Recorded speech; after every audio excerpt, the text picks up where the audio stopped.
안녕하세요. 여러분의 친절한 회계 선생님 회원장입니다. 이번 강의에서는 재고자산 파트에 대해서 한번 같이 보도록 할 텐데요. 우리 교재 81페이지 한번 같이 보도록 할게요. 재고자산에서 추가되는 내용은 우리가 기말재고자산에 포함되는 항목인지 그렇지 않은지와 그리고 재고자산 감모손실이라고 하는 개념, 평가손실이라고 하는 개념, 그리고 타개정대체 이 세 가지에 대해서 집중적으로 보도록 할게요. 자, 먼저 재고자산의 정의 보도록 할게요.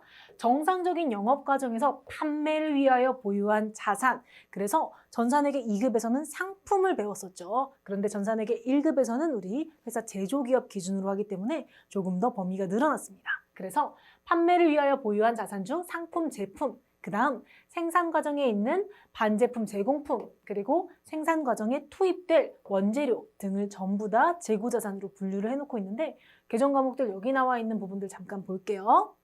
자, 먼저 상품은 판매를 목적으로 구입한 완성된 물품을 상품이라고 이야기하고 제품은 우리가 판매를 목적으로 우리 회사에서 만들어서 완성시킨 물품을 이야기하죠. 자, 그 다음 제공품은 아직 제조 과정에 있는 미완성품을 이야기하고 그 다음 원재료는 제품을 만들기 위해서 구입한 원료와 재료를 합쳐서 원재료라고 이야기합니다. 그 다음에 우리가 샀는데 반품시키거나 그리고 할인받은 우리 깎아달라고 한 금액 여기 읽어볼게요. 매입한 상품 중 하자나 파손이 발견되어 반품한 것 또는 그리고 매입 금액에서 값을 깎은 것을 우리가 매입 환출 및 애누리라는 개정 과목으로 사용을 했었고 그 다음 매입 할인은 우리가 상품을 구매했는데 발생했을 외상 대금에서 조기에 지급해서 일부를 할인받은 금액을 매입 할인이라는 개정 과목으로 사용을 했었습니다. 자, 정의와 개정 과목에 대해서 보셨는데 문제 한번 풀어볼게요. 우리 교재 93페이지에 있는 문제입니다. 1번, 다음 중 일반 기업 회계 기준에 따른 재고자산으로 분류되는 항목. 자, 우리가 재고자산의 정의는 판매를 목적으로 보유하는 자산을 이야기했었죠. 그래서 1, 2, 3, 4번 항목 중에서 판매용으로 제조 중인 선박, 즉 답은 4번이 되겠습니다. 그래서 재고자산의 정의, 판매 목적 꼭 기억해 주실게요. 자, 그 다음 볼게요. 자, 일반적인 상거래에 대해서 한번 보도록 할 건데 여기에서 우리가 전산회계 2급에서도 봤던 내용들이니 한번 복습할 겸 보도록 하겠습니다. 자, 상기업은 완성된 물품인 상품을 싸게 사와서 이윤을 붙여서 비싸게 파는 거래를 주로 하게 되죠. 그리고 상품을 구입하고 판매하는 일반적인 상거래에 대한 회계 처리는 즉 일반적인 상거래에 대한 회계 처리는 매출과 매출 원가를 모두 표시하는 방법인 총액법, 여기 왼쪽에 나와 있는 방법으로 회계 처리를 하게 되는데 우리가 상품을 팔거나 제품을 판매할 때는 상품 매출 또는 제품 매출이라고 하는 이 개정 과목을 쓰는 형태로 총액법의 형태로 분개를 하게 된다. 이 부분만 기억해 주시고 가볍게 보면 차변에 상품을 구입했을 때는 차변의 상품, 그리고 상품 판매했을 때 또는 제품을 판매했을 때는 대변의 상품, 제품을 지우는 게 아닌 상품 매출 또는 제품 매출의 수익 계정 과목을 발생시키게 되죠. 그리고 나중에 결산할 때 우리가 상품 계정 과목 남아있는 것들 기말 재고액을 통해 판매한 것을 계산을 역산으로 거꾸로 해서 이렇게 대변의 상품 지워주고 차변의 상품 매출 원가라고 하는 회계 처리를 진행을 하게 된다. 그래서 이렇게 하는 이유는 우리가 상품 판매를 통해 발생한 총 수익, 즉 상품 매출과 그리고 상품 매출 원가 두 개를 같이 보게 하기 위함이다. 그래서 일반적인 상거래에 대해서는 이렇게 왼쪽과 같이 총액법으로 계산을 하고 그리고 오른쪽에 일반적인 상거래가 아닌 아까 우리가 당좌자산에서 앞선 당좌자산 분기에서 했던 것처럼 우리 상품 판매가 아니라 상품 외 또는 제품 판매가 아니라 제품 외에 판매를 했을 때는 해당하는 자산을 이렇게 대변에 적어서 아예 지워줬었죠. 그래서 대변에 단기매매증권 그리고 그 금액에 내가 단기매매증권을 대변에 적어서 지운 금액과 내가 받은 금액을 비교를 해서 단기매매증권 처분이익, 처분손실이라고 하는 수익 비용 계정 과목을 회계 처리를 했었습니다. 그래서 여기 지금 보시면 일반적인 상거래 이외의 거래에서는 지금 이렇게 순액법으로 회계 처리를 하게 된다. 여기서 그냥 참고하셔야 될 부분은 상품을 팔았을 때 그리고 제품을 팔았을 때는 대변의 상품 매출, 제품 매출 이렇게 수익 발생으로 회계 처리를 하는구나. 즉 총액법으로 회계 처리를 하는구나. 이 부분을 기억해 주시면 되고 여기에서 총액법으로 하는 이유는 다음과 같이 손익계산서에서 주된 영업활동의 거래에 대한 매출과 매출 원가 이 금액을 모두 확인할 수 있기 때문이다. 이렇게 알아주시면 되겠습니다. 그럼 이것보다 더 중요한 게 사실 그래서 어떻게 회계 처리를 하느냐 이 부분이 굉장히 중요한데 자, 상품을 예로 들어서 한번 쭉 보도록 할게요. 우리가 상품을 취득했을 때 상품 또는 원재료를 취득했을 때 차변의 상품 또는 원재료 이렇게 회계 처리를 할 수 있겠죠. 자, 그 다음에 상품을 판매했을 때는 상품을 팔았다라고 하면 대변의 상품 매출, 그리고 제품을 팔았다라고 하면 대변의 제품 매출 이렇게 수익 발생으로 회계 처리를 하시면 되고 자, 그 다음에 결산 시에는 우리 상품 매출 원가 또는 제품 매출 원가 이렇게 차변에 적어주고 그리고 해당하는 판매한 것들에 대해서는 상품 또는 제품을 대변에 적어서 지워주시면 된다. 이와 같은 취득 그리고 판매 결산의 순서에 따라 일반적인 상거래 회계 처리가 진행이 된다. 여기서 제품 관련된 내용은 우리가 제조기업이기 때문에 원가 회계에서 조금 더 자세하게 볼 거고 여기서는 상기업을 기준으로 상품 판매하는 걸 기준으로 회계 처리를 한 번 더 보도록 할게요. 자, 1번. 지난 상사로부터 상품 10만 원을 현금으로 매입했다라고 하면 상품 매입했으니 차변의 상품 10만 원 그리고 대변에는 현금 매입했으니 현금 감소했다 10만 원 이렇게 적을 수 있겠죠. 자, 그 다음에 상품 10개를 50만 원에 판매했다라고 하면 대변에 상품이라고 적어서 상품을 지우는 게 아니라 상품 매출이라고 하는 수익 발생 계정 항목으로 적으셔야 한다. 얼마를 판매해서 받은 돈 전부를 이렇게 수익으로 적어주셔야 되겠죠. 차변에는 당좌수표로 받았을 때는 현금, 타임 발행 당좌수표는 현금이죠. 50만 원 이렇게 적어주시면 되고 그 다음에 3번 당기의 재고자산에 대한 자료이다. 상품 매출 원가를 계산하고 상품을 상품 매출 원가로 대체하는 회계 처리를 하시오라고 합니다. 그러면서 기초상품 재고액과 단기상품 매입액 그리고 기말상품 재고액을 이렇게 줬을 때는 상품의 T계정을 이렇게 그려서 해당하는 이 T계정의 구성 요소를 알고 해당하는 위치에 잘 대입을 해주시면 되겠죠.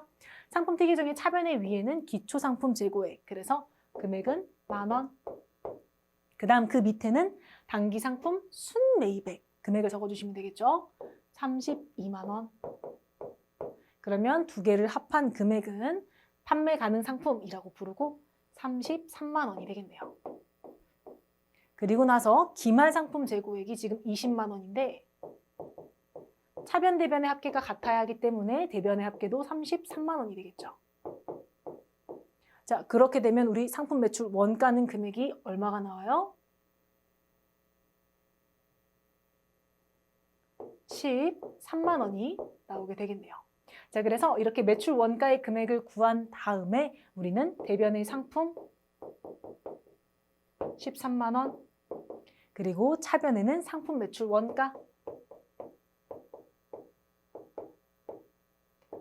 금액은 동일하게 13만 원 이렇게 회계 처리를 하시면 상품 매출 원가에 대한 회계 처리까지 완료가 되겠죠.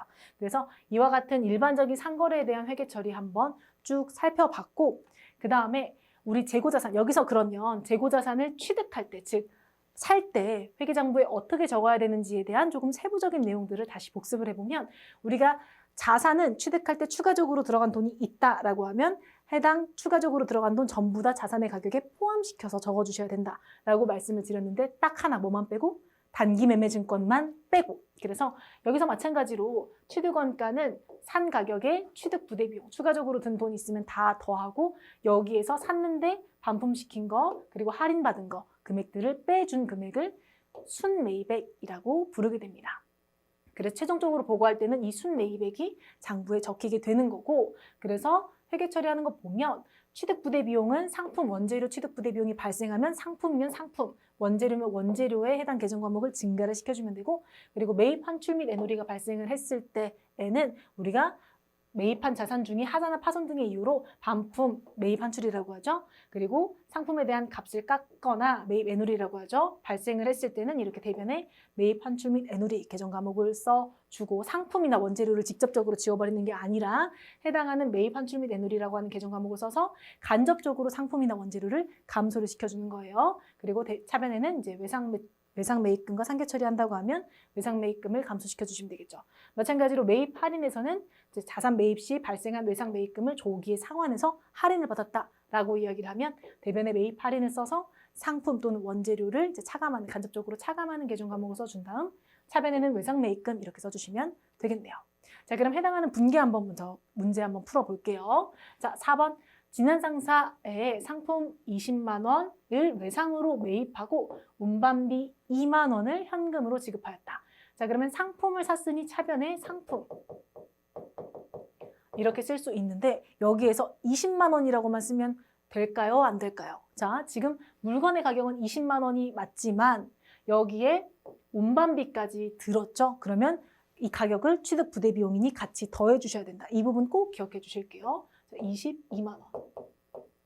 이렇게 적어 주셔야 하고, 그리고 외상으로 매입한 부분은 우리가 상품을 사고 외상으로 매입하면 외상 매입금, 그리고 거래처 지난 상사 20만 원 이렇게 적어 주시고 현금 나간 부분 대변에 현금 2만 원 이렇게 적어 주시면 되겠죠. 자, 그다음에 5번. 지난 상사에 외상으로 구입한 상품 중 2개가 불량품이 발생하여 반품했다. 자, 그러면 반품했고 우리 외상으로 구입한 것 중에 반품을 받았기 때문에 외상 매입금을 감소시켜 주시면 되겠죠. 차변에 외상 매입금 지난 상사 그리고 2개에 해당하는 금액 지금 2만 원이니 2만 원 감소시켜 주시면 되겠네요. 그 다음에 대변에는 상품을 직접적으로 지워버리면 된다 안 된다? 안 된다. 우리 자, 상품을 직접적으로 지우시면 안 되고 샀는데 불량품이 발생한 거죠. 매입, 환출 및 애누리 계정 과목으로 이렇게 회계 처리를 해 주셔야 되겠죠. 금액은 2만 원이 되겠네요. 자, 그 다음에 6번. 지난 상사의 상품 외상 매입금 18만 원을 약정기일보다 빠르게 현금 지급하고 외상 매입금의 1%를 할인받았다라고 이야기하네요. 그럼 외상 매입금을 갚았으니 차변에 외상 매입금 써서 외상 매입금을 감소시켜 주셔야 되겠죠? 지난 상사 18만 원. 그리고 원래 18만 원 갚으려면 18만 원을 다 현금으로 줘야 하는데 1%를 빼고 나머지 금액을 준 거죠. 1% 뺀 금액을 우리가 매입 할인이라고 하는 계정 과목으로 1%면 1,800원이 되겠네요. 1,800원을 뺀 17만 8,200원 금액이 현금으로 감소한 금액이 되겠습니다. 그래서 이와 같이 상품을 구입하고 구입한 이후에 불량품이 발생해서 매입 환출 및 애누리 계정 과목 그리고 조기 결제해서 매입 할인받은 이러한 계정 과목들을 사용한 분계 기억해 주시면 되겠습니다. 자, 그러면 그 다음 문제 한번 볼게요. 7번. 7번에 단기의 재고자산에 대한 자료이다. 상품 매출 원가를 계산하고 상품을 상품 매출 원가로 대체하는 회계 처리하시오. 자, 이렇게 상품 매출 원가를 계산하라고 하면 항상 뭘 그리면 된다?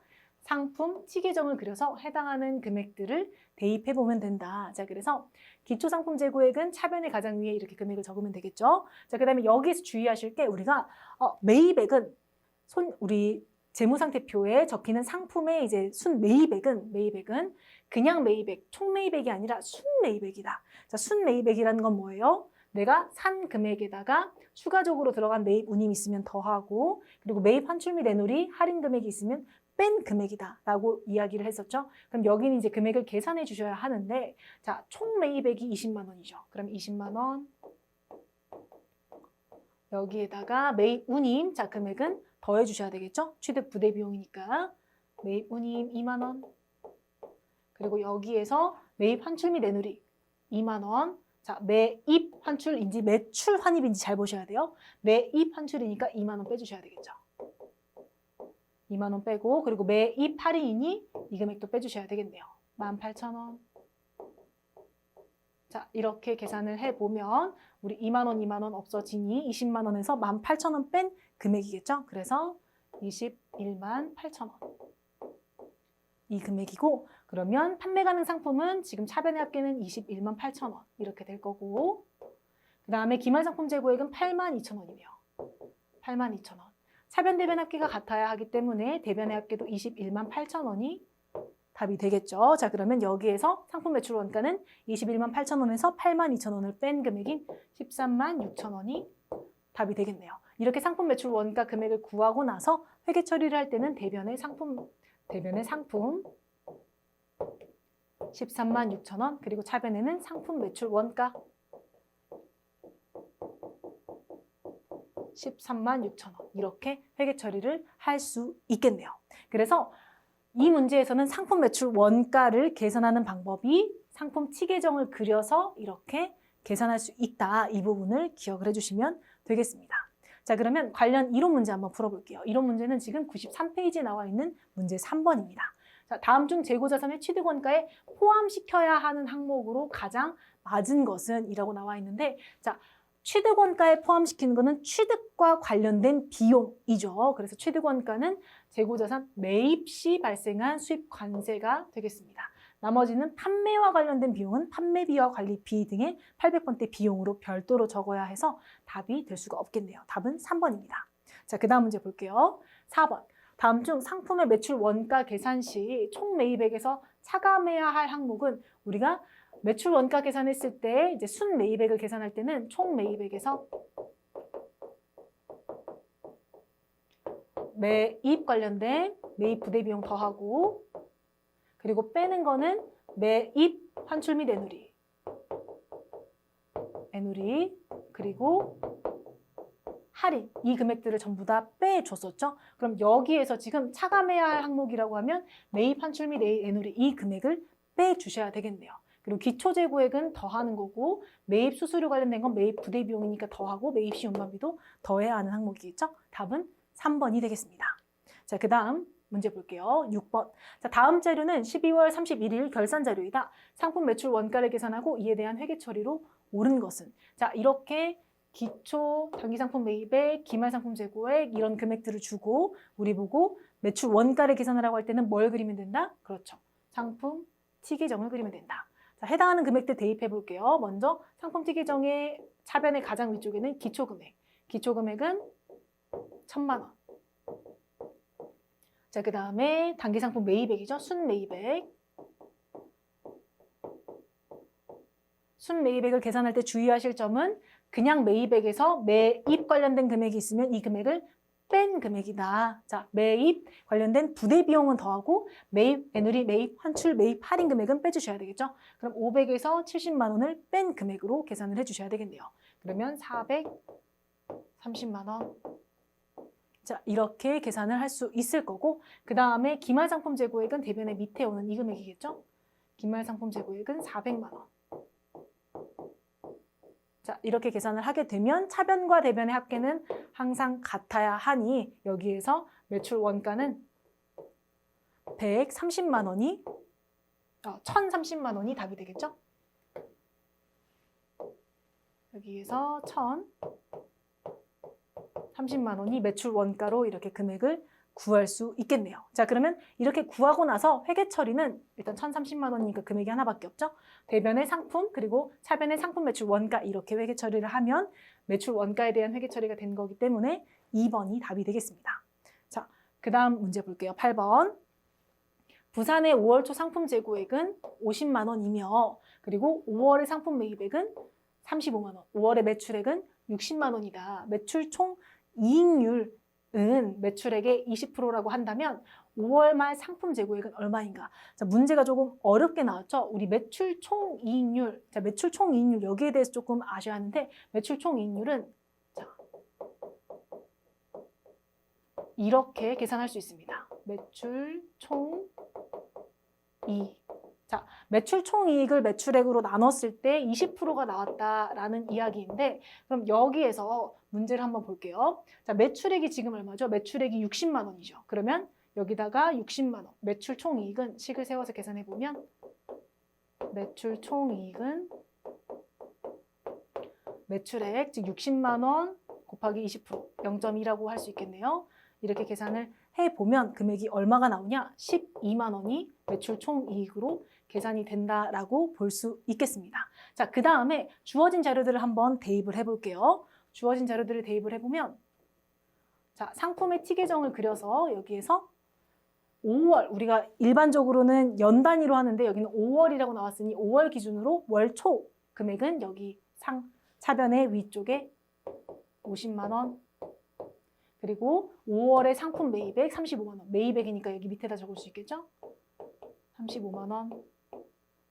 그 다음에 여기에서 5월 말 상품 재고액 이 금액을 지금 물어보는 거죠. 이 금액을 지금 물어보는 건데 지금 상품 특이정에서 여기 위치에 있는 이 매출 원가를 알게 되면 기말 재고액을 구할 수 있겠죠. 그런데 매출 원가를 어떻게 구할 수 있냐? 우리가 아까 매출 총 이익률 20%인 걸 확인하고 구했던 이 매출 총 이익이 12만 원인데 계산을 한번 해보면 자 매출액이 60만 원이죠.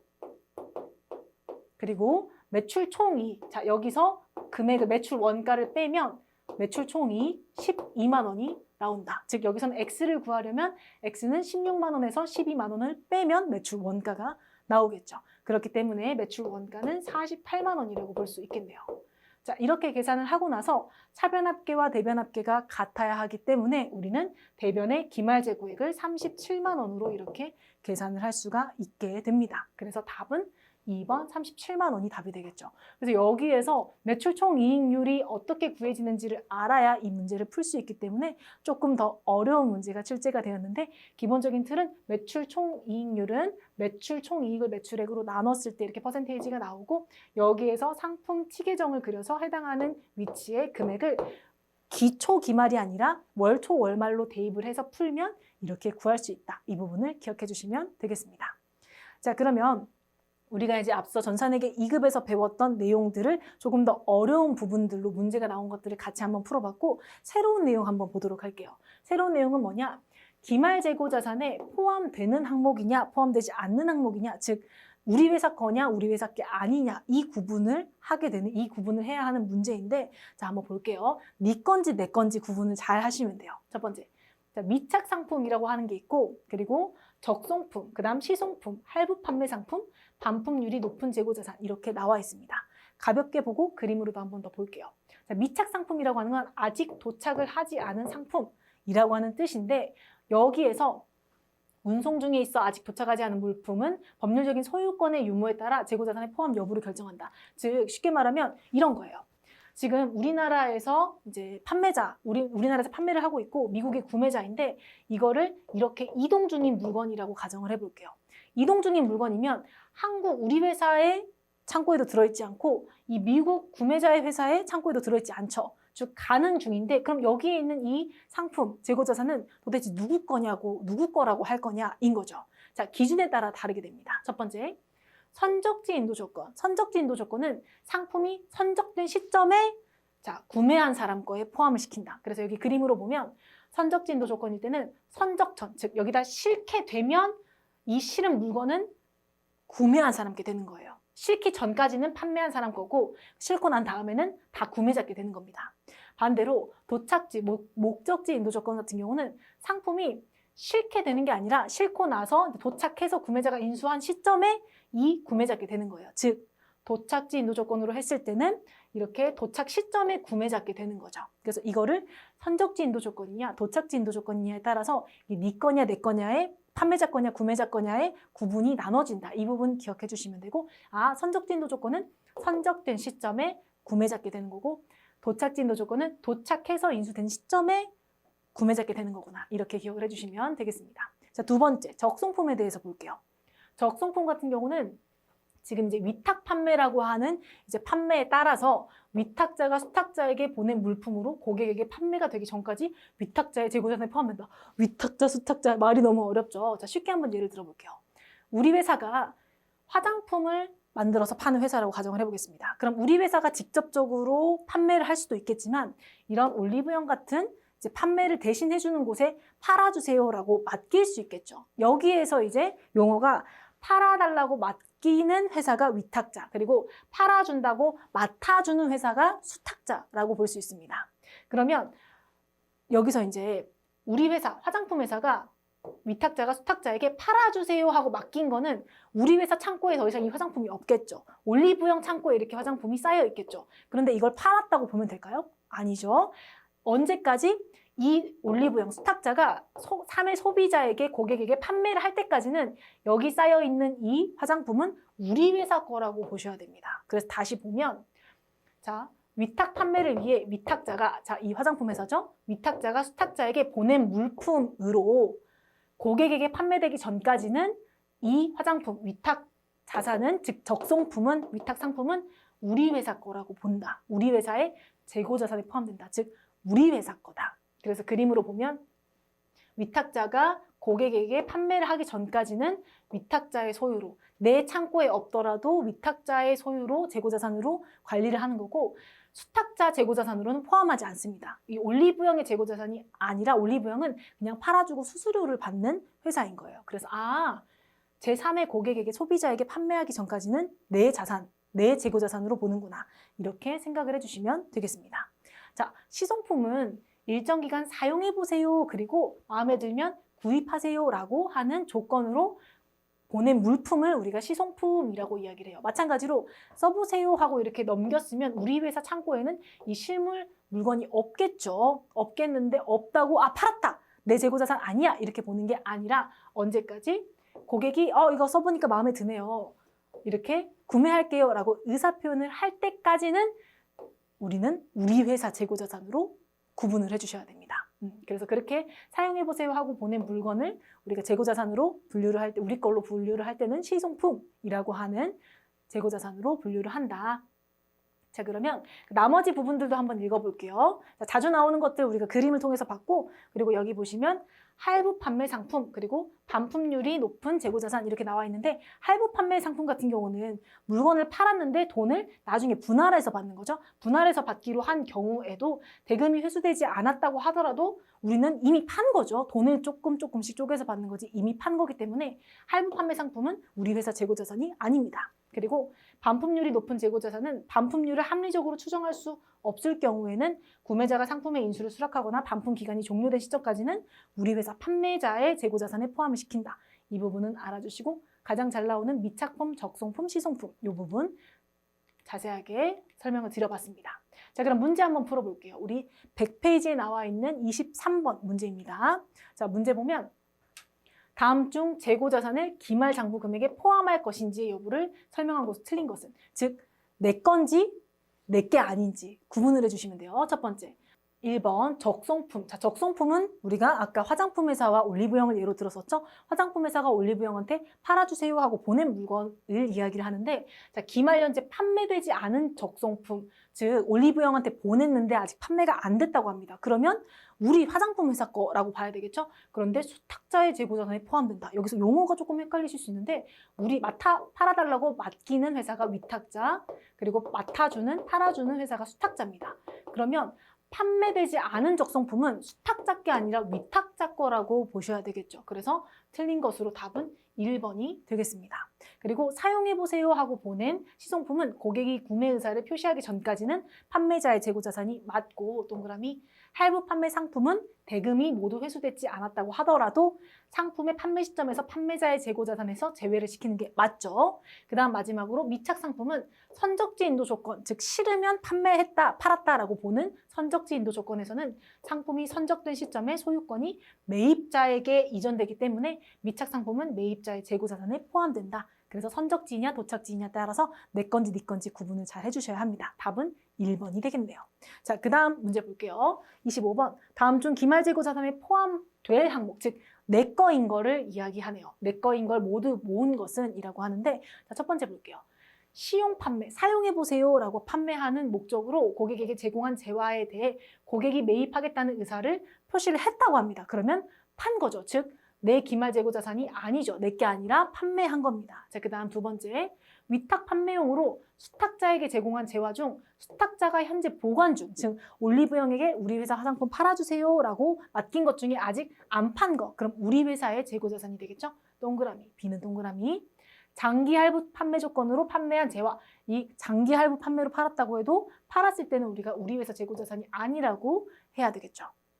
마지막으로 도착지 인도 조건으로 운송 중, 도착지 인도 조건이면 도착할 때까지는 판매한 회사 거라고 봐야 되겠죠. 그래서 D는 우리 회사 게 맞네요. B, D, 답은 3번이 되겠습니다.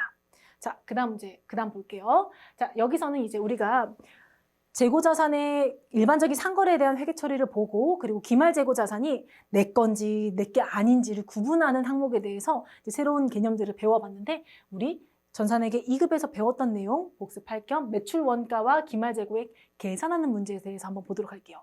이 부분은 그대로 똑같이 문제가 출제가 되기 때문에 한번 보도록 할게요. 자, 우리가 재고자산의 금액은 수량 곱하기 단가 이렇게 곱해서 금액을 계산하게 되는데 이 수량을 세는 방법이 세 가지가 있었었죠. 세 가지 방법. 첫 번째 계속기록법. 계속기록법은 들어오고 나간 거, 입고 출고를 모두 기록하고 그리고 그 기록하는 것으로 인해 기말재고 수량을 파악하는 방법이고 그리고 실질재고조사법은 들어온 것만 기록하고 나중에 기말에 창고에 가서 실제로 남아있는 걸 파악해서 우리가 그러면 몇 개 팔렸겠구나 이렇게 계산을 하는 방법이고 혼합법은 들어올 때 적고 나갈 때 적고 그리고 나중에 가서 기말에 가서 조사를 해서 다시 몇 개를 팔았고 몇 개가 남았구나 라고 조사를 하는 방법이었었습니다.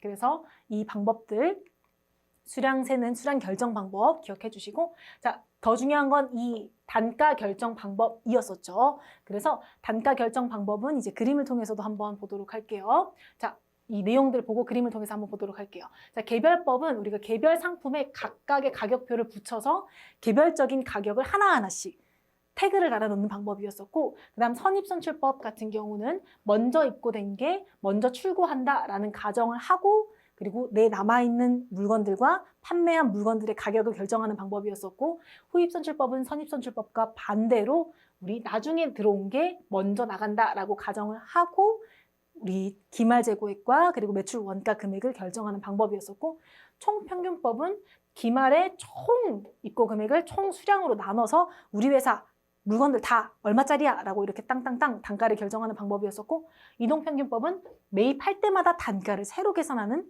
방법이었었습니다. 그래서 여기에 각각 장점과 단점이 이렇게 쭉 나와 있는데 자, 문제 한번 풀어보면 재고자산의 수량을 파악하는 방법을 물어봤죠. 그러면 계속기록법과 실질재고조사법 두 개를 합한 혼합법이 답이 될 건데 여기에서는 지금 해당하는 것만으로 짝지어진 걸 물어봤으니 다와 마가 있는 3번이 답이 되겠네요. 자, 그 다음 문제 볼게요. 다음 중 기말재고자산 단가 결정 방법이 아닌 것은 이렇게 물어봤는데 연수합계법은 단가 결정 방법이 아니라 유형자산의 감가상각비를 계산하는 방법이죠. 그래서 답은 3번이 되겠습니다. 자, 그 다음 그럼 단가 결정 방법에 대해서 우리 개별법부터 조금 하나하나씩 보도록 할게요. 개별법은 아까 말씀드린 것처럼 이렇게 사과 4개가 있다고 하고 이 순서대로 사왔다고 하면 여기에서 얘 100원에 사왔어요. 100원짜리, 110원에 사왔어요. 110원짜리 이렇게 가격표를 하나하나씩 다 달아놓고 판매를 했을 때 지금 이거 두 번째 거랑 네 번째 거 팔렸는데 얘가 얼마짜리지? 뒤집어 보니 110원짜리네. 130원짜리네 이렇게 하나하나 가격표를 붙여서 개별적으로 단가를 결정하는 방법을 개별법이라고 이야기를 했었습니다. 그래서 여기에서 매출 원가와 기말 재고액을 계산을 해보면 매출 원가는 판매된 거 110원, 130원 두 개 합한 240원이 되겠고 기말 재고액은 남아있는 것들 두 개 합한 220원을 기말 재고액이라고 할 수 있겠네요.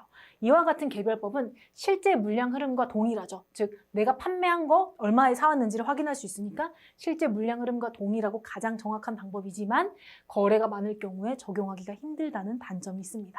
자, 그다음 두 번째 볼게요.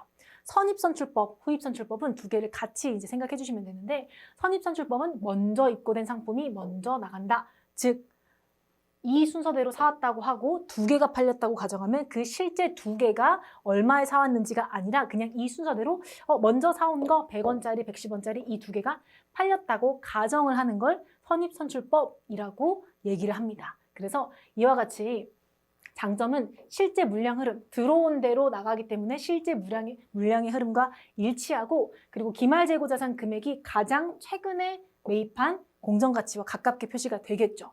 그리고 단점은 현재 수익의 오래된 매입 가격, 옛날에 사왔던 가격으로 비용을 계산하기 때문에 수익 비용 대응의 원칙에 부적합하다라고 이야기를 할 수 있고 물가가 상승했을 때는 이익이 더 높게 보고가 되어 우리는 세금 부담이 커진다라고 하는 단점이 있습니다. 그래서 이렇게 선입선출법은 먼저 사온 순서대로 먼저 팔린다라고 하는 이 단가 결정 방법이고, 이렇게 했을 때는 매출 원가가 예전에 사왔던 이 싼 것들이 매출 원가로 장부에 적히게 되고, 그리고 나중에 사온 이 가격이 비싼 것들, 물가가 상승한다고 가정했을 때 가격이 비싼 애들이 기말재고액으로 남게 되겠죠. 반대로 후입선출법은 나중에 입고된 상품을 먼저 출고, 판매한다라고 하는 가정하에 출고 단가를 결정하는 방법인데, 이 순서대로 사왔다고 하면 가장 나중에 사온 거 130원짜리 먼저 팔렸다. 그리고 그 다음으로 나중에 사온 거 120원짜리 그 다음 팔렸다. 이렇게 단가를 결정하는 방법이죠. 그래서 장점은 현재 수익이 가장 최근에 매입한 이 비싸게 산 가격으로 대응이 되기 때문에 수익 비용 대응이 적절히 이루어진다. 즉 선입선출법과 반대되는 것을 볼 수 있죠. 그리고 실제 물량 흐름이 동일하지 않죠. 들어온 대로 나가는 게 아니라 뒤에 있는 것보다 나갔다고 하니까. 그리고 기말재고자산 금액이 오래전 매입 가격으로 구성되어 공정가치에 가깝게 표시가 되지 않는 단점이 있습니다. 그래서 각각의 이제 후입선출법으로 봤을 때는 매출 원가는 판매된 것은 나중에 사온 이 비싼 것들이 매출 원가로 표시가 되게 되고, 그리고 예전에 사왔던 싼 것들이 기말재고액으로 이렇게 표시가 되게 됐었습니다. 그 다음에 총평균법이라고 하는 것은 우리가 기말에 총 산 금액 플러스 거기에다가 총 입고 수량, 즉 내가 산 게 100원, 110원, 120원, 130원 이 순서대로 사왔다고 하면 이거를 지금 다 더한 금액인 460원을 개수를 4개를 사왔죠. 4로 나누게 되면 자, 이제부터 우리 회사의 사과는 모두 115원이야 라고 하는 총평균 단가를 구해서 해당하는 출고 단가를 결정을 하는 방법이고, 이에 따라서 매출 원가는 두 개를 합한 230원, 그리고 기말재고액도 230원 이런 식으로 계산을 하는 방법입니다. 그래서 계산이 편리하겠죠. 마지막으로 이동평균법은 총평균법과 다르게 매입할 때마다 단가를 새로 계산하는 방법이었었는데, 계산해보면 자 100원짜리 사오고 110원짜리 사왔을 때는 매입했으니까 단가를 새로 계산할 거예요. 그러면 100원 더하기 110원 여기에다가 그리고 개수가 2개니까 2로 나누게 되면 우리 회사 앞으로 사과 팔았을 때 105원짜리라고 하자. 이렇게 계산을 한다는 거죠. 자, 그 다음에 또 사왔다고 가정해 볼게요. 120원짜리를 또 사왔습니다. 그러면 다 더해서 330원에 이번엔 3개니까 3으로 나누면 이렇게 이제부터는 우리 회사 사과는 110원짜리야 라고 이렇게 계산을 하는, 즉 매입할 때마다 단가를 새로 계산하는 방법을 이동평균법이라고 이야기를 하고, 이때 두 개가 팔렸다고 가정하면 매출 원가로 이 지금 계산된 단가를 계산해서 2개 220원으로 되는 거고, 만약에 또 마지막으로 또 사왔다고 하면 기존에 남아있는 것과 사온 것들 다시 더해서 이렇게 남아있는 개수로 나누게 되면 우리 회사 앞으로 120원짜리야 이런 식으로 매입할 때마다 단가를 새로 계산하는 방법을 이동평균법이라고 이야기를 합니다. 그래서 우리가 이 방법들은 사실 전산회계 2급에서 전부 다 배웠던 내용들이긴 한데 중요한 부분이라 한 번 더 복습을 해봤고, 단가 결정 방법에 따른 우리 기말재고액과 매출원가, 매출총이익, 당기순이익 금액의 결과 비교도 이론 문제로 잘 나오는 부분이었었죠. 그러니까 어떤 방법을 쓰냐에 따라서 이 금액들이 이제 어떤 게 크고 어떤 게 작냐 이거를 잘 비교를 해주시면 되는데, 쉽게 외우는 방법으로 제가 선, 이, 총, 후 이렇게 앞글자 따서 기억해 주신 다음, 지금과 같은 부등호 모양은 물가가 상승한다고 하는 기준에서 우리 기말재고액이 가장 컸었고, 그 다음 이동평균법, 총평균법, 후입선출법 이렇게 됐었고, 기말재고액과 매출원가는 서로 반대됐었죠. 그래서 부등호 모양이 이렇게 반대로 이렇게 보이는 모습을 볼 수 있습니다. 그리고 매출총이익, 당기순이익 이렇게 이익자 붙은 친구들은, 이익자 붙은 금액들은 기말재고액과 같은 부등호 모양을 보이기 때문에 이러한 형태로 부등호 모양을 보였었습니다. 그래서 가장 기말재고액이 물가가 상승한다고 가정했을 때 가장 큰 거 그러면 선입선출법, 또는 가장 작은 거 그럼 후입선출법, 반대로 물가가 하락한다고 가정을 하게 되면 부등호 모양이 지금 이 모양에서 아예 반대가 되는 모습으로 기억을 해주시면 됐었는데, 자 그러면 매출 원가 기말재고액의 과소, 과대 계상에 따른 영향, 이 부분도 같이 한번 보도록 할게요. 자, 단가 결정 방법에 따라 우리가 기말재고액과 매출 원가의 금액의 차이가 똑같지 않고 변한다, 차이가 발생한다 라고 했었고, 이거에 따라 매출 총이익과 당기순이익에도 영향을 미치는데, 우리가 티계정으로 봤을 때 기말재고액이 원래 금액보다 더 크게 적히게 되면, 여기 나와 있는 걸로 볼게요. 원래 금액보다 기말재고액이 더 크게 적히게 되면 합계는 같아야 하기 때문에 상품 매출 원가, 매출 원가는 상대적으로 적게 적히게 되겠죠. 그러면 적게 적히게 된다고 하면 손익계산서의 구조상 여기 두 번째에는 매출 원가가 적게 적히게 되는 건데 매출액에서 매출 원가를 뺐을 때 매출 총 손익 또는 당기순 손익이 나오기 때문에 이 손익 금액은 반대로 크게 원래 금액보다 크게 적히게 됩니다. 그리고 기말 재고액이 원래 금액보다 단가 결정 방법에 따라 원래 금액보다 적게 적히게 되면 적게 적히게 되면 요 화살표를 반대로 했네요. 자, 이렇게 여기 밑에 걸로 볼게요. 자, 원래 금액보다 적게 적히게 되면 상품 매출 원가와 기말 상품 재고액의 합계는 항상 같아야 하기 때문에 매출 원가는 이렇게 상승, 원래 금액보다 크게 적히게 되겠죠. 그럼 매출 원가가 크게 적히게 되면 손익계산서의 구조에 따라 매출 총 이익 또는 당기순 이익은 빼는 금액이 커지니 과소계상, 원래 금액보다 적게 적히게 되겠네요. 그래서 이와 같이 매출 원가 기말 재고액의 과소 또는 과대 계상에 따라 어떤 영향을 미치는지를 이렇게 그림으로 기억을 해주시면 이론 문제 푸실 때 충분히 쉽게 푸실 수 있을 거예요. 자, 그러면 관련된 문제 한번 풀어볼게요. 우리 관련된 문제는 지금 96페이지에 나와 있는 12번 문제입니다. 자, 문제 한번 보면 다음은 재고자산 단가 결정 방법에 대한 설명이다. 어느 방법에 대한 설명인가? 일반적으로 문제 출제하기 쉬운 방법은 선입선출법 또는 후입선출법인데 자, 이 키워드를 보시면 돼요. 실제 물량 흐름에 대한 원가 흐름의 가정이 대체로 유사하다. 즉 실제 물량 흐름과 원가 흐름이 유사하다라고 하면 우리는 선입선출법이라고 볼 수 있습니다. 그래서 만약에 유사하지 않다라고 하면 후입선출법이라고 볼 수 있겠죠. 나머지 내용들도 보면 현재 수익과 과거의 원가가 대응하여 수익비용 대응의 원칙에 부적합하다. 그리고 물가 상승 시 이익이 과대 계상된다라고 하는 특징은 선입선출법에 대한 특징을 설명을 하고 있습니다. 자, 그 다음 문제 볼게요. 재고자산 평가 방법에 대한 잘못된 설명, 잘못 설명한 것은 무엇인가? 자, 하나씩 읽어보면 개별법은 실제 수익과 실제 원가가 대응되어 이론적으로 가장 우수하다고 할 수 있으나 실무에서 적용하는데 어려움이 있는 방법이 맞죠. 그 다음 두 번째, 재고 수량이 동일할 때 물가가 지속적으로 상승하는 경우에는 선입선출법을 적용하면 다른 평가 방법을 적용하는 것보다 상대적으로 이익이 크게 표시되는 게 맞죠. 선입선출법의 특징이죠. 자, 그 다음에 총평균법은 매입 거래가 발생할 때마다 단가를 산정하는 것은 총평균법이 아니라 이동평균법에 대한 설명이죠. 그래서 잘못 설명한 건 답은 3번이 되겠네요. 자, 그 다음 계산 문제가 나왔는데 계산 문제 나왔을 때도 우리 2급에서 배웠던 내용대로 상품 치계정을 그려서 문제를 풀거나 하나하나씩 계산을 해서 문제를 풀어볼 수 있습니다. 저는 치계정을 그려서 한번 문제를 풀어볼게요. 자, 15번. 다음은 주식회사 상무물산의 제1기 재고자산에 대한 내역이다. 어떤 방법? 선입선출법에 의한 기말재고자산 금액은 얼마인가를 물어봤습니다. 자, 그러면 기말재고자산 금액을 치계정을 그려서 푼다고 하면 이렇게 한번 그려볼 수 있겠죠. 여기다 한번 그려볼게요. 자, 일단 1월 23일에 매입했으니 1월 23일에 매입한 곳에 수량 3,000개 그리고 여기에다 단가 300원. 자, 여기다가 한번 해볼게요. 1월 23일 3,000개 그리고 단가 300원 그리고 자, 이렇게 90만 원 이런 식으로 적어가면서 한번 해보겠습니다.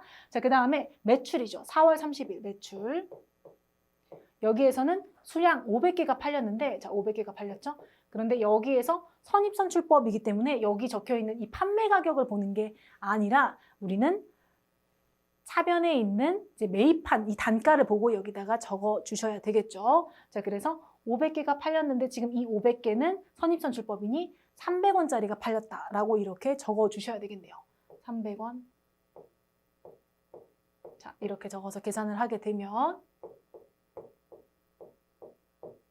15만 원 이렇게 되겠죠. 자, 그 다음에 또 1,500개가 매출이 됐는데 5월 31일 1,500개 마찬가지로 지금 300원짜리가 팔렸다라고 선입선출법이니 이렇게 적어주시면 되겠네요. 45만 원이 되겠죠. 자, 그 다음에 이번에는 매입이네요. 매입인데 날짜를 8월 15일 그리고 2,000개 그리고 구매한 단가는 400원이죠. 그러면 이렇게 80만 원어치를 구매를 했겠죠. 자, 그 다음에 마지막으로 12월 25일 이렇게 매출을 했는데 500개가 매출이 됐죠. 자, 여기서 이제 주의하셔야 할 사항이 지금 선입선출법이기 때문에 지금 이 500개는 먼저 사온 걸 먼저 판매했다고 봐야 되겠죠. 즉, 지금 여기 3,000개를 먼저 사왔는데 이 3,000개가 300원짜리고 지금 여기 판매된 걸 보면 1,500 플러스 500, 즉 2,000개가 팔렸기 때문에 아직 300원짜리가 1,000개가 남았죠. 즉, 판매된 것은 300원짜리 이렇게 장부에 적어줘야 된다라는 거죠. 자, 이렇게 적었는데 그럼 여기에서 문제에서 물어본 건 기말 재고 자산의 금액이죠. 기말 재고 자산의 금액이기 때문에 12월 31일에 남아있는 500개와 그리고 2,000개 이 금액은 각각 300원짜리 그리고 2,000개는 400원짜리 계산을 해보면 15만 원 그리고 80만 원이 되겠네요. 자, 그래서 두 개를 더하면 95만 원, 답은 4번이 되겠죠. 자, 이와 같이 상품 재고장을 우리 약식으로 T계정으로 그려서 이렇게 계산을 하셔도 되고 만약 이 부분이 이렇게 표로 그리지 않고 암산으로도 가능하시다면 그렇게 푸셔도 충분히 가능합니다. 그래서 편하신 방법으로 계산을 해주시면 되고 답은 4번이 되겠죠. 자, 다음 계산 문제 한번 풀어볼게요. 다음 계산 문제는 지금 7기 재고자산 관련 자료이다. 어떤 방법? 총평균법에 의한 기말재고자산 계산 시 단가로 오른 것은, 즉 총평균 단가를 계산하라고 했는데 이건 조금 더 쉬운 문제가 되겠네요. 자, 총평균 단가는 자, 기초에 있는 거 그리고 매입한 거, 매입 이렇게 있죠. 그러면 식을 세워보면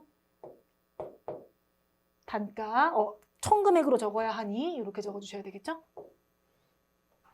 금액을 한번 계산해 볼게요. 100원 곱하기 10개면 1,000원. 그리고 30개 곱하기 120원은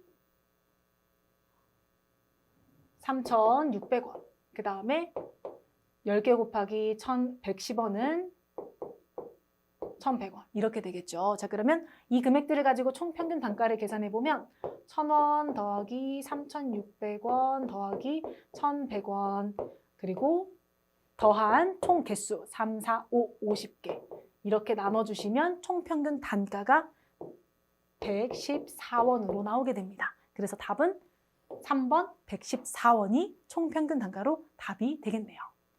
자, 그 다음 18번 문제 볼게요. 18번 문제는 지금 이동평균법에 의한 기말재고자산의 단가는 얼마인가? 라고 물어봤습니다. 자, 그러면 마찬가지로 T자를 그려서 계산해 볼게요. 이동평균법은 매입할 때마다 단가를 새로 계산하는 방법이다 라고 말씀을 드렸었는데, 자, 매입 1월 23일 수량 2,000개 단가는 250원. 자, 그러면 계산해 보면 50만 원이 되겠죠. 자, 그 다음에 우리가 매출했을 때는 대변 쪽에 적어주시면 되는데 5월 15일 자 1,000개인데 매출할 때 여기 있는 단가를 보는 게 아니라 우리 회사에서 단가 결정 방법에 따른 단가를 적어주셔야 하는데 그 단가는 지금 사온 게 첫 번째, 사온 게 하나밖에 없으니 이 250원짜리라고 보시면 되겠네요. 250원 그러면 25만 원 이렇게 적을 수 있겠죠. 그리고 이동평균법은 사올 때마다 단가를 새로 결정을 하셔야 하는데 자 12월 24일 지금 구매를 1,000개 했고 여기에서 단가 400원에 사왔죠. 그러면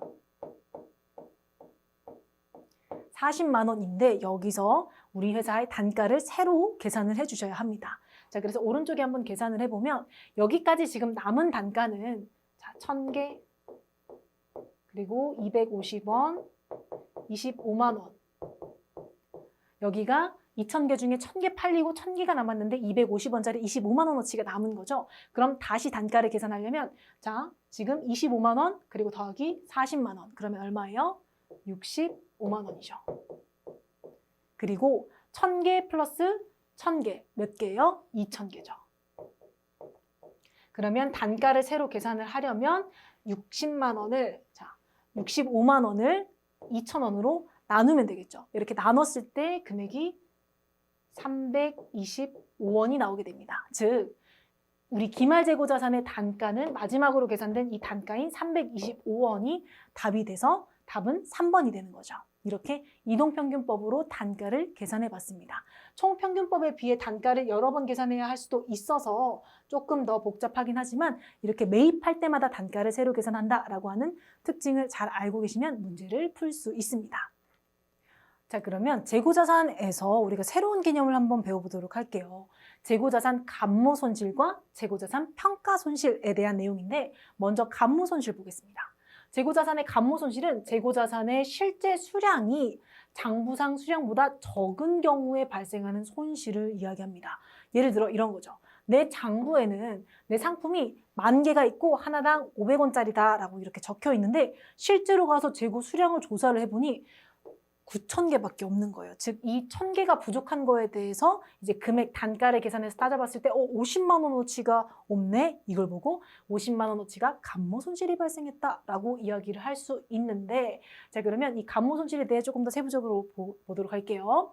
자, 감모의 종류가 정상 감모가 있고 비정상 감모가 있습니다. 이 정상 감모라고 하면 업종의 특성상 어쩔 수 없는 이유로 항상 필연적으로 발생하는 감모 손실을 이야기하고 항상 이 정도는 정상적으로 발생을 한다는 거죠. 그럼 이거에 대한 정상 감모에 대한 것은 우리가 매출 원가로 회계 처리를 하게 됩니다. 그래서 예를 들어 하루에 10,000개 음료캔을 만드는 공장에서 50개는 항상 미세한 균열로 인해서 사용이 불가능하게 된다. 그럼 이거와 같은 경우는 매출 원가로 비용 처리를 하게 되고 자, 그런데 비정상 감모는 뭐냐? 근무 태만 부주의 등의 이유로 발생한 회피가 가능했지만 못 피한, 즉 우리가 부득이하게 항상 발생하는 게 아닌 감모 손실 같은 경우는 비정상 감모라고 이야기를 하고 이 비정상 감모는 영업 외 비용으로 회계 처리를 하게 됩니다. 자, 그래서 예를 들어 보면 공장 내의 기계 오작동으로 하루에 생산된 10,000개 음료 중에 1,000개의 캔이 오염되거나 손상된 경우에 비정상 감모라고 이야기를 하게 됩니다. 자, 실제로 회계 처리 어떤 식으로 하는지 한번 보도록 할게요. 자, 결산일 현재 재고자산을 실사하던 중 도난 파손의 사유로 수량 부족이 발생한 제품의 원가는 200만 원으로 확인되었다. 그리고 수량 부족의 원인은 비정상적으로 발생한 게 전부다. 이렇게 이제 나와 있습니다. 그러면 일단 문제에서 200만 원어치가 지금 없어진 걸 확인을 했으니 장부에 그대로 놔두면 되는 게 아니라 제품을 장부에 대변에 적어서 지워주셔야 되겠죠. 자, 그래서 대변에 제품이라고 적어서 지워줍니다. 그 다음 금액은 200만 원어치가 없어졌으니 장부에서 200만 원어치를 지워주셔야 되겠죠. 그리고 차변에는 정상적으로 발견했다고 하면 제품 매출 원가로 처리하면 되지만 지금은 정상이다, 비정상이다? 비정상이다. 그렇기 때문에 재고자산 감모 손실이라고 하는 영업 외 비용 계정 과목으로 처리를 해주셔야 하고 여기에 주의하실 점이 이렇게 판매 목적 외로 제품, 상품이 없어졌을 때는 적요 8번, 프로그램에 입력하실 때 적요 8번 타계정 대체까지 적요란에 잘 입력을 해 주셔야 한다는 것도 기억해 주실게요. 자, 그래서 지금 보시면 지금 이제 재고자산 감모 손실에 대해서 보셨고 평가 손실은 뭐냐? 자, 감모 손실은 내가 가지고 있는 이 상품의 개수가 이렇게 부족했을 때 발생하는 손실이고 평가 손실은 읽어볼게요. 재고자산의 시가가 취득원가보다 낮은 경우에 그리고 발생하는 손실을 말한다. 재고자산을 평가할 때 기말 단가가 취득원가보다 하락한 경우에만 재고자산 평가 손실을 인식한다. 저가법이라고 나와 있는데 이런 경우입니다. 자, 상품이 10,000개 500원짜리가 있다라고 이렇게 장부에 적어놨어요. 그런데 실제로 가서 보니 10,000개 있는 건 똑같아요. 하지만 내가 가지고 있던 이 재고자산의 물건의 가격이 떨어졌어요. 예를 들어 뭐 옷 같은 경우가 대표적인 이유가 있겠죠. 유행이 지나서 가치가 떨어진다거나 이렇게 가격이 떨어져서 하나당 가격의 단가가 떨어진 거죠. 그럼 이렇게 떨어졌을 때는 떨어진 가격에 대한 금액을 계산을 해서 10,000개인데 100원이 떨어졌으면 100만 원만큼의 평가 손실이 난 거겠죠. 이 100만 원만큼을 평가 손실로 장부에 인식을 하게 됩니다. 그런데 여기서 주의하셔야 할 부분이 단가가 취득원가보다 떨어진 경우에만 인식을 하고 만약에 이 단가가 400원, 500원에서 600원으로 올랐다. 이 오른 경우에는 별도의 회계 처리를 하지 않습니다. 왜? 저가법, 낮은 금액으로만 인식한다는 이 저가법 때문에 그렇습니다. 그래서 여기서 이 취득원가보다 비말 단가가 더 떨어진 경우에만 재고자산 평가 손실을 인식하는구나, 이렇게 이해를 해주시면 되고, 해당하는 회계처리 우리 교재에 나와 있는 부분으로 보면, 자, 가격이 떨어졌을 때는 자, 이렇게 차변에 재고자산 평가 손실이라고 하는 매출 원가를 증가시켜주는 개정 과목, 그리고 대변에는 자, 상품의 가격이 떨어졌다고 상품 이렇게 지워버리시면 안 돼요. 직접적으로 지우는 게 아니라 간접적으로 이렇게 재고자산을 차감하는 개정 과목을 사용해서 지우게 되는데, 그때 사용하는 개정 과목이 재고자산 평가 충당금이라고 하는 조금 어려운 개정 과목입니다. 그래서 재고자산 평가 충당금이라고 하는 개정 과목을 사용해서 재고자산에 차감해주는, 간접적으로 차감해주는 개정 과목을 쓰는구나. 그리고 이 가격이 다시 회복됐을 때는 재고자산 평가 충당금을 감소를 시켜주고 재고자산 평가 충당금 환입이라고 하는 개정 과목을 쓰게 되는데, 지금 아래와 같이 지금 재고자산 상품 또는 제품 등의 금액들이 이렇게 적혀져 있고, 여기 밑에 재고자산 평가 충당금이라고 하는 금액이 적혀 있다면, 지금 이 10만 원만큼 해당하는 단가 가격에 이제 시가가 떨어져서 이렇게 간접적으로 마이너스하는 형태로 표시를 해 놓은 거구나라고 이해를 해주시면 되겠습니다. 자, 그래서 이렇게 이제 문제를 한번 볼게요. 장부에 10,000개가 있다라고 적혀져 있고 단가가 500원이 있다라고 적혀져 있어요. 그런데 실제로 가서 조사를 해보니 8,950개가 있고 개수가 부족한 거죠. 그리고 가격도 떨어졌어요. 즉 감모 손실과 평가 손실이 같이 일어나게 된 거죠. 그럼 이러한 경우에는 어떻게 하지? 라고 이제 생각할 수 있는데, 첫 번째로 먼저 감모 손실을 인식하고 그 다음 나중에 평가 손실을 인식하면 됩니다. 자, 어떤 식으로 계산하는지 한번 풀어볼게요. 일단 평가 손실도 인식을 해야 하지만 단가가 같다고 일단 가정을 하고 개수가 부족한 거에 대해서만 회계 처리를 먼저 해주시면 돼요. 선감모. 그래서 자, 단가는 500원이라고 하고 개수가 지금 1,050개가 부족하네 라고 한 다음에 이 1,050개 중에 정상적으로 발생한 감모가 있고 비정상적으로 발생한 감모가 있겠죠. 그러면 정상적으로 발생한 감모 손실은 아까 뭘로 처리한다? 매출 원가로 처리를 한다. 그리고 비정상적으로 발생한 감모 손실은 뭘로 처리한다? 재고자산, 감모 손실, 영업 외 비용으로 처리한다. 이 어떤 식으로 회계 처리하는지를 참고해 주시면 됩니다. 그래서 이렇게 회계 처리하는구나. 그러면 감모 손실을 인식하고 난 다음에는 이렇게 개수가 실제와 장부가 맞춰지게 되겠죠. 자, 그래서 이렇게 개수를 맞춰 놓은 다음 이제 단가의 차이, 즉 평가 손실을 인식하면 됩니다. 자, 평가 손실을 인식할 때는 지금 100원이 금액이 떨어졌네 라고 인식을 한 다음에, 그럼 이 100원에 대해서 8,950개 개수를 곱해주면 지금 평가 손실은 89만 5천 원만큼 났구나. 그럼 아까 봤던 회계 처리처럼 차변에 재고자산 평가 손실 그리고 89만 5천 원, 그 다음 대변에는 재고자산 평가 충당금으로 이렇게 재고자산 상품을 차감하는 형태로 이렇게 표시를 해주게 됩니다.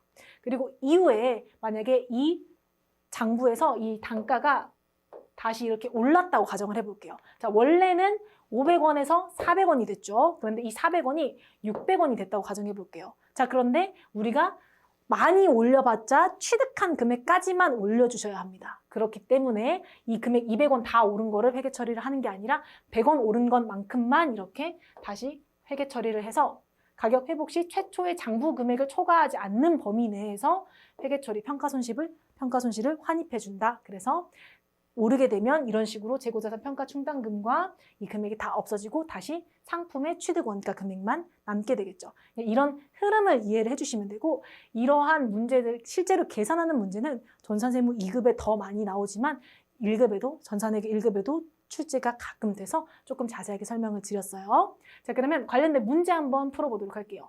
101페이지의 27번 문제 같이 한번 보겠습니다. 자, 다음 중 일반 기업 회계 기준에 따른 재고자산의 회계 처리에 대한 설명으로 옳지 않은 것을 물어봤죠. 자, 그러면 1번.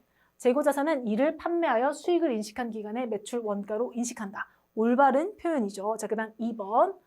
재고자산의 시가가 장부금액 이하로 하락하여 발생한 평가손실은 재고자산의 장부금액에서 직접 차감한다. 우리 아까 평가손실이 발생했을 때 직접 상품을 지웠었나요? 아니면 간접적으로 지웠었나요? 그렇죠. 간접적으로 지웠었죠. 그래서 답은 옳지 않은 것으로 2번이 답이 되겠습니다.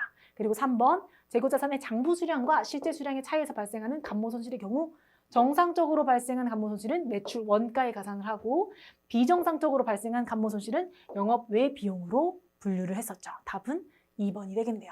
자, 그 다음 문제 볼게요. 28번. 재고자산 감모 손실이 10,000원이 발생하였다. 이 중 8,000원은 정상적인 감모 손실이고 2,000원은 비정상적인 감모 손실이다. 재고자산 감모 손실이 재무제표에 미치는 영향을 잘못 설명한 것은 이렇게 나와 있네요. 자, 그러면 문제 한번 보면 우리 정상적인 감모 손실은 뭘로 처리한다? 그렇죠. 매출 원가로 처리한다. 자, 그 다음에 비정상적으로 발생한 감모 손실은 뭘로 처리한다? 그렇죠. 영업 외 비용으로 처리한다. 자, 그러면 여기에서 문제를 보면 우리 손익계산서 구조를 한번 볼까요? 매출액, 매출 원가, 매출 총이익, 그리고 판관비, 영업이익, 그리고 영외수 더하고 영외비. 그러면 여기에 이제 쭉쭉쭉 계산식이 나오겠죠. 자, 그러면 여기에서 지금 이 재고자산 감모 손실이 발생했을 때 지금 정상적인 게 8,000원이라고 하는데 이 8,000원은 어디에 속하는 거예요? 여기죠, 여기. 여기 8,000원이 이렇게 매출 원가가 증가를 하게 되는 거죠. 자, 그러면 매출 총이익 기준에서 봤을 때는 매출 원가 마이너스 하는 금액이 8,000원이 증가하는 거니 매출 총이익이 감소된다는 말이 올바른 표현이겠죠. 올바른 표현이고, 그리고 재고자산을 지금 10,000원 감소시킨다라고 나와 있는데 지금 감모 손실, 즉 개수가 모자라게 되면 우리가 아까 회계 처리를 할 때 대변에 제품 또는 상품으로 이렇게 감소를 시키게 되죠. 그렇기 때문에 재고자산이 10,000원이 감소되는 게 올바른 표현이겠죠.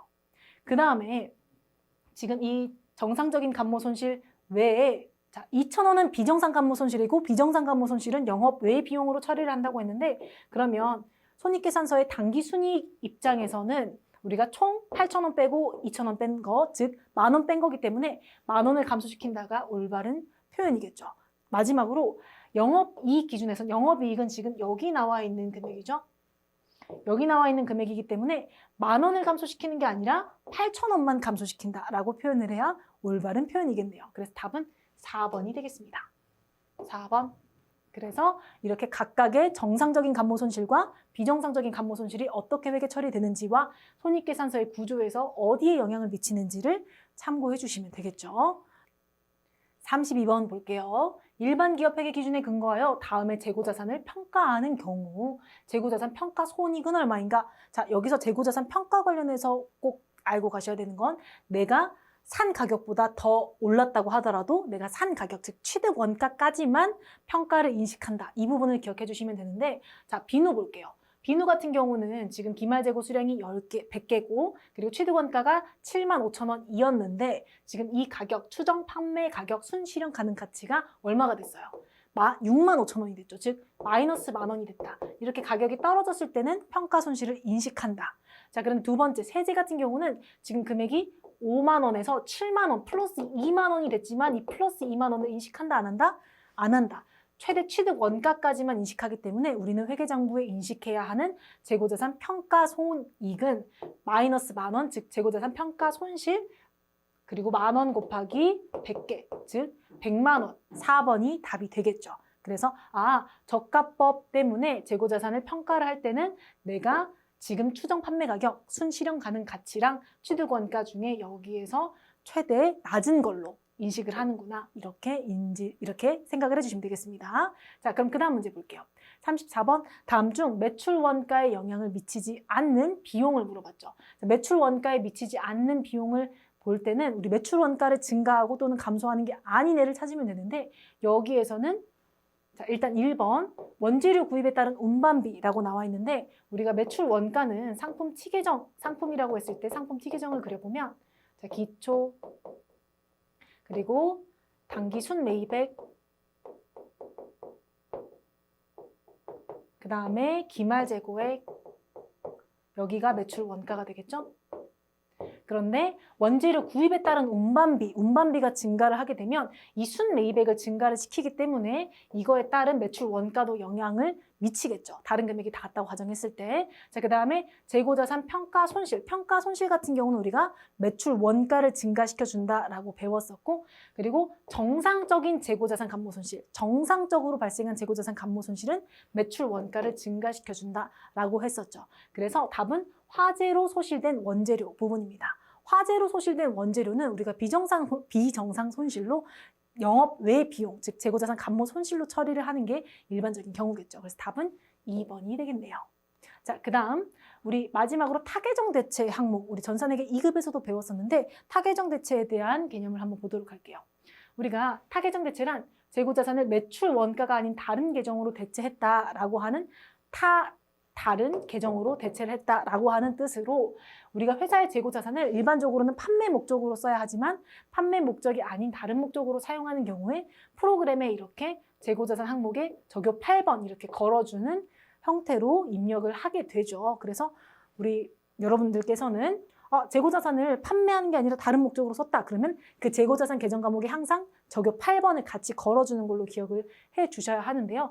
이렇게 프로그램에 적요 8번을 입력하는 이유는 우리가 이렇게 결산자료 입력 항목을 봤을 때 프로그램에 입력한 내용들을 기반으로 기초상품 재고액과 단기상품 매입액은 자동으로 이렇게 집계가 됩니다. 그럼 우리가 기말에 남아있는 기말 상품들을 조사를 해서 여기다가 금액을 딱 입력을 하게 되면 이 기말에 남아있는 게 100만 원이야? 그러면 너 기초에 있던 거 단기 상품 매입한 거 다 합한 것 중에 100만 원 빼고 나머지는 다 팔렸구나. 이렇게 매출 원가로 자동으로 계산이 되게 됩니다. 그런데 우리가 적요 8번 타계정으로 대체라고 이렇게 적요를 걸어주게 되면 기말 상품 남아있는 게 100만 원인데 그중에서 타계정, 다른 판매 목적 외로 쓴 게 이 타계정 대체인데 이 금액이 얼마야? 그러면 얘를 빼고 나머지 금액을 매출 원가로 이렇게 인식하게 프로그램적으로 세팅이 되어 있다는 거죠. 그래서 기억해 주실 건 판매 목적 외로 썼을 때는 타계정 대체 프로그램에 입력을 해준다. 그리고 상품 T계정에서도 이렇게 매출 원가와 별도로 타계정 대체 칸이 이렇게 있다. 이 부분을 기억해 주시면 되고 관련된 문제 한번 풀어보도록 할게요. 자, 9번 문제 보겠습니다. 수재민을 돕기 위하여 당사가 만든 원가 500만 원의 제품을 부산광역시청에 기부하였다라고 하는데 그럼 제품을 팔았으면 대변의 제품 매출이겠지만 판 게 아니라 판매 목적 이외로 썼기 때문에 제품 매출이 아닌 제품이라고 재고자산을 직접적으로 감소를 시켜주고 프로그램에 입력할 때는 적요 8번 타계정 대체 꼭 적어주시고 원가 금액 500만 원으로 이렇게 감소를 시켜주면 되겠죠. 그리고 차변에는 기부 목적이기 때문에 기부금 이렇게 500만 원 작성을 해주시면 되겠습니다. 자, 그 다음에 10번 다음 자료에 의한 단기 매출 원가는 얼마인가? 자, 매출 원가를 구할 때는 우리가 상품 T계정 이렇게 그리면 된다라고 말씀을 드렸었는데 해당하는 금액 대입해 볼게요. 기초 상품 재고액 차변에 50만 원 그리고 자, 기말 상품 재고액 100만 원 자, 여기에서 여기 단기 상품 순매입액을 적어야 하는데 순매입액은 총 매입액 800만 원에다가 자, 매입 할인 빼줘야 되겠죠? 그리고 매입 애누리 빼주셔야 되겠죠? 그러면 800 빼기 30만 원이니 여기에서 770만 원 800 빼기 30만 원은 770만 원이 되겠죠? 자, 그 다음에 원래대로라고 하면 그러면 차변의 합계와 대변의 합계는 같아야 하니 차변 합계 50 플러스 770에서 100만 원 빼면 매출 원가가 나오는데 여기 금액이 하나가 더 있죠. 타계정 대체 금액. 이 금액도 마이너스 하는 곳에 이렇게 위치해서 금액을 적어주셔야 올바른 매출 원가의 금액이 나오게 되겠네요. 매출 원가의 금액은 계산해 보면 710만 원이 되겠죠. 그래서 매출 원가 금액은 710만 원이다. 이렇게 답으로 체크를 해주시면 되겠습니다. 이렇게 타계정 대체 금액이 있을 때는 대변의 금액 이렇게 별도로 구분해 주시는 거 꼭 기억해 주시고 자, 그러면 우리 교재에 나와 있는 89페이지에 나와 있는 이 문제들을 활용해서 실제로 재고자산 감모 손실과 재고자산 평가 손실을 한번 빠르게 계산을 한번 해보겠습니다. 자, 문제 볼게요. 지금 문제에서 기말상품 재고 내역은 다음과 같다 하고 이렇게 문제를 주어줬고 자, 장부에는 지금 100개 그리고 단가 100원 그 다음에 실제로는 50개 있고 단가가 80원 이렇게 나와 있습니다. 그런데 즉 감모와 평가 손실이 같이 일어났을 때는 우리가 뭘 먼저 한다? 선, 감모, 그리고 후, 평가. 자, 즉 간모를 할 때는 단가가 같다고 가정을 해야 된다라고 말씀을 드렸었죠. 그래서 간모 먼저 해볼게요. 간모. 자, 간모를 하게 되면 우리가 지금 몇 개가 간모죠? 100개에서 실제로 50개밖에 없으니 50개가 간모가 발생을 했죠. 자, 그런데 이 50개 중에 구분을 해주셔야 하는데 문제에서 해당 상품의 특성상 몇 개는 정상, 20개는 정상. 즉 정상 20개. 그러면 50개에서 20개 빼면 나머지는 그렇죠. 비정상은 30개. 이렇게 개수를 구분해 볼 수 있겠네요. 자, 그러면 우리가 금액으로 계산을 해야 하는데 단가는 100원짜리 떨어지지 않았다고 가정을 하고 풀어야 하니 여기에서 100원, 100원 이렇게 계산을 해 주시고 그 다음에 계산해 보면 2,000원, 3,000원이 각각 금액으로 계산이 되겠네요. 그러면 정상 간모는 2,000원, 그리고 비정상 간모는 3,000원인데 회계 처리를 하게 되면 상품이니 대변의 상품, 그리고 차변의 상품 매출 원가,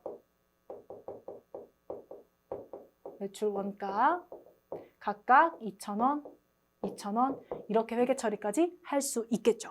그리고 비정상적으로 발생한 이 금액 3,000원에 대해서는 대변의 상품 3,000원, 그리고 차변에는 재고자산, 간모 손실이라고 하는 영업의 비용으로 이렇게 회계 처리를 해 주셔야 하는데 여기에서 주의하실 사항이 지금 상품의 적요 8번을 이렇게 꼭 적어 주셔야 한다. 정상적인 매출 원가로 처리를 하는 게 아니니까. 자, 그럼 이렇게 간모 손실에 대한 금액 계산과 회계 처리까지 해봤고 그 다음에 간모 손실이 끝나면 뭘 해야 해요? 그렇죠. 평가 손실. 자, 평가 손실을 계산해야 하는데 여기에서 이제 개수는 간모 손실을 인식한 50개로 이렇게 계산을 할 거고 자, 우리가 단가는 100원, 5,000원 이렇게 있었는데 실제로 단가가 떨어졌죠. 즉 평가 손실이 났죠. 얼마로? 80원으로. 80원 계산하게 되면 금액이 4,000원이 되겠네요. 즉 5,000원이라고 적혀 있는데 1,000원만큼 평가 손실이 난 거죠. 1,000원 평가 손실. 그럼 이 평가 손실이 난 거에 대해서 회계 처리를 해보면 대변의 상품 평가 충당금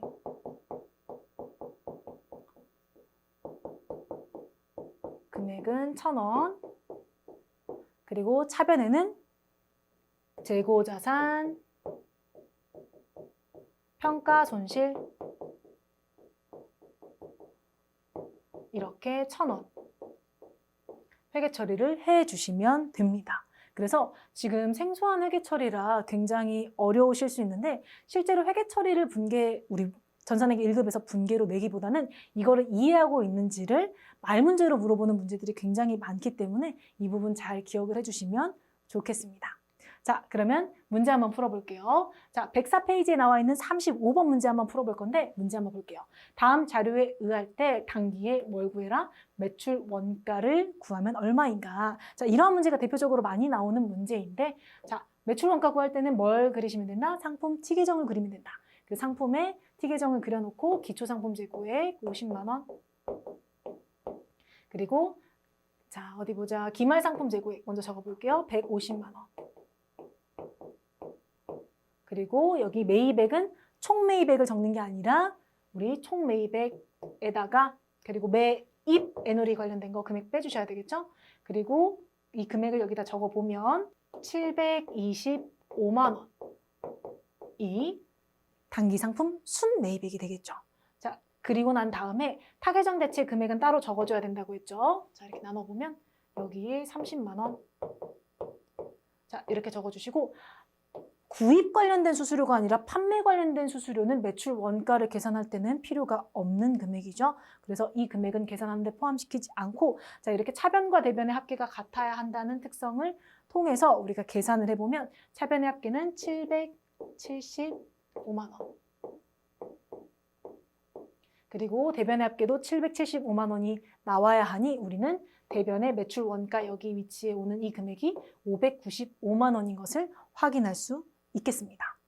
자, 그래서 우리 재고자산은 전산회계 2급에서도 그렇고 전산회계 1급에서도 계산하는 문제가 굉장히 많았죠. 새로운 개념, 감모손실, 평가손실, 그리고 재고자산 항목이 내 건지 네 건지 구분하는 항목까지 전부 다 배워보셨는데요. 우리 재고자산 부분도 꼭 복습해 주시는 거 잊지 마시고 이번 강의는 여기서 마무리하겠습니다. 우리는 다음 강의에서 뵐게요. 안녕! 재고자산 실무 핵심 기출 문제입니다. 회사는 뽀송테크 회사 코드 8000번으로 이렇게 들어와 주시고 같이 한번 입력해 볼게요. 일반 전표 입력 메뉴로 들어가겠습니다. 문제 1번은 3월 1일이죠. 날짜 3월 1일 입력해 볼게요. 상품 매입에 따른 택배요금 430만 원을 우체국에 현금으로 지급하였다. 이렇게 자산의 매입과 관련된 비용은 해당 자산의 취득부대 비용으로 더해 주셔야 되겠죠. 하변에 상품 그리고 대변에 현금 지급했으니 현금 이렇게 입력해 주시면 되겠네요. 분기 입력해 보면 하변에 상품 금액은 430, 대변에는 현금 이렇게 입력해 주시면 되겠습니다. 2번은 3월 2일이죠. 날짜 변경해 볼게요. 수입한 상품에 부과된 관세 756만 원을 보통예금 계좌에서 이체하여 납부하였다. 취득하는데 추가적으로 들어가는 관세도 해당 상품의 가격에 포함을 시켜주셔야 되겠죠. 그래서 차변의 상품, 관세에 대한 비용도 상품으로 처리합니다. 대변에는 보통예금 입력해보면 차변의 상품, 금액은 756만 원. 대변에는 보통예금 이렇게 입력해 주시면 되겠습니다. 3번 3월 3일 날짜 변경할게요. 아주중고로부터 매입한 원재료에 대한 매입 운임 5만 원을 현금으로 지급했다. 이번에는 상품이 아니라 원재료를 구입하는데 추가적으로 들어간 매입 운임이죠. 그러면 운반비라고 하는 계정 과목이 아니라 매입 시 발생한 비용이기 때문에 원재료 취득원가에 포함시켜줘야 되겠죠. 대변에는 현금 입력해보면 차변의 원재료 5만 원, 대변의 현금 이렇게 입력해 주시면 되겠습니다. 3월 4일 날짜 변경할게요. 미국에서 수입한 원재료 5톤을 인천공항에서 공장까지 운송하고 운송료 200만 원을 현금으로 지급하였다. 그러면 지금은 운송하면서 들어간 운반비를 현금으로 지급한 거에 대한 회계 처리인데 매입, 즉 수입하면서 발생한 운반비이기 때문에 운반비라는 비용 계정 과목이 아니라 원재료라고 하는 자산의 취득원가에 더해 주셔야 되겠죠. 그래서 차변의 원재료, 대변의 현금 입력해보면 차변의 원재료 금액은 200, 대변에는 현금 이렇게 입력해 주시면 되겠습니다. 3월 5일 날짜 변경해 볼게요. 수입한 원재료에 대한 관세 200만 원 그리고 통관 수수료 30만 원을 현금으로 지출하다.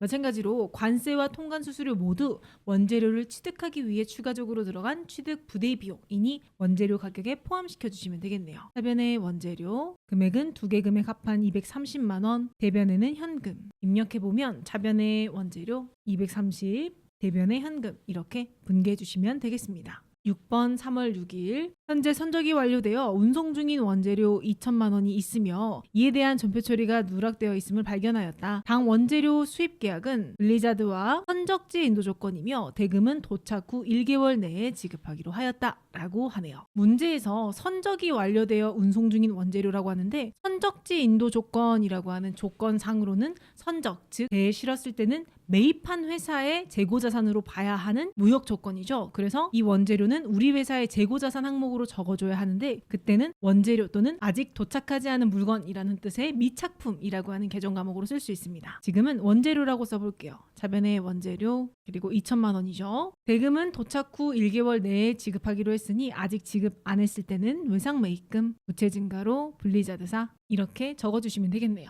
입력해보면 3번 차변의 원재료 금액은 2천, 대변에는 외상매입금, 블리자드사 이렇게 입력해 주시면 되겠습니다. 3월 7일 날짜 변경해 볼게요. 진한테크에서 매입한 원재료 일부에서 불량품이 발견되어 외상대금 잔액 500 중 120을 감액받고 나머지는 보통예금으로 결제하였다. 우리가 원재료 사면서 발생한 외상대금은 외상매입금이라고 대변에 써져 있겠죠. 갚았다고 하니 차변의 외상매입금 진한테크 금액은 500 이렇게 적어주시면 되는데 이 500만 원 중에 500을 다 준 게 아니라 물건을 샀는데 불량품이 있어 대금에 대해서 감액을 받은 상황인 거죠. 이렇게 감액을 받은 금액은 매입, 환출 및 애누리라고 하는 계정 과목으로 사용하시면 되겠죠. 그래서 대변에 매입, 환출 및 애누리 그리고 코드 번호 입력하실 때 프로그램에는 원재료에 대한 코드로 입력하셔야 되는 것도 기억해 주세요. 금액은 120, 나머지 금액은 보통예금 결제했으니 대변에 보통예금 이렇게 입력하시면 되겠네요. 프로그램에도 한번 입력해보면 차변의 외상매입금, 거래처 진한테크 금액은 500, 대변에는 매입, 환출 및 애누리 원재료인이 154번 이 코드 코드로 입력해 주셔야 되겠죠. 금액은 120, 나머지는 보통예금 이렇게 입력해 주시면 되겠습니다. 8번 3월 8일 당사에서 생산한 제품을 국군 장병 위문품으로 국방부에 무상으로 기탁하였다. 자, 이렇게 우리가 제품을 판매했을 때는 대변의 제품 매출이지만 우리 회사 직원을 위해 쓴다거나 어디에 기부를 한다거나 또는 접대 목적으로 사용한다거나 라고 할 때는 제품 매출이 아닌 제품을 직접적으로 감소를 시켜주셔야 합니다. 대변의 제품. 그 다음 프로그램의 입력 시 제품이 매출 원가가 아닌 다른 계정으로 대체를 했을 때 사용하는, 즉 판매 목적 이외로 사용했을 때 사용하는 저교의 8번 타계정 대체라고 하는 입력을 꼭 해주셔야 되겠죠. 저교 8. 그리고 이 제품으로 적는 금액은 당부에 적혀져 있는 원가 금액을 적어주셔야 합니다. 400. 그리고 차변에는 국군 장병 위문품으로 무상 기탁했다고 하면 기부금이 되겠네요. 프로그램에 입력해보면 차변의 기부금 금액은 400, 그리고 대변에는 제품,